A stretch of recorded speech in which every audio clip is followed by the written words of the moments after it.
નમસ્કાર. દેશના યુવાનો માટે સૌથી મોટી જીત એટલે કેન્દ્રીય શિક્ષણ મંત્રી ધર્મેન્દ્ર પ્રધાને રાજીનામું આપ્યું.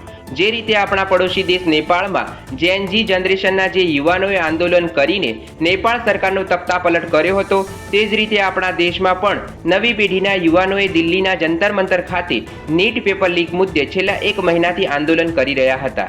ત્યારે આ આંદોલને આખા દેશમાં એવી અસર ઊભી કરી કે સરકારે દબાવમાં આવવું પડ્યું. આખા દેશમાં યુવાનો પર થયેલા લાઠીચાર્જ અને અત્યાચારના કારણે મોદી સરકારની ખૂબ મોટી ટીકા કરવામાં આવી.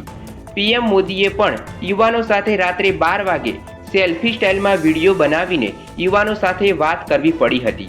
મોદી સરકાર માટે કહેવાતું હતું કે આ સરકારમાં મંત્રીઓના રાજીનામા નથી થતા, પરંતુ દેશના યુવાનોએ સરકારની આ વાતને તોડી મરોડીને ફેંકી દીધી છે.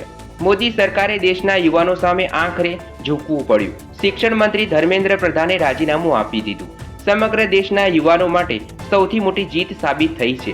તો બીજી તરફ કેન્દ્ર સરકારે દેશના નવા શિક્ષણ મંત્રી પ્રહલાદ જોશીને બનાવવામાં આવ્યા છે. દેશમાં એક મંત્રીના રાજીનામાને કારણે જવાબદારી જેવો શબ્દ ફરીથી અસ્તિત્વમાં આવ્યો છે.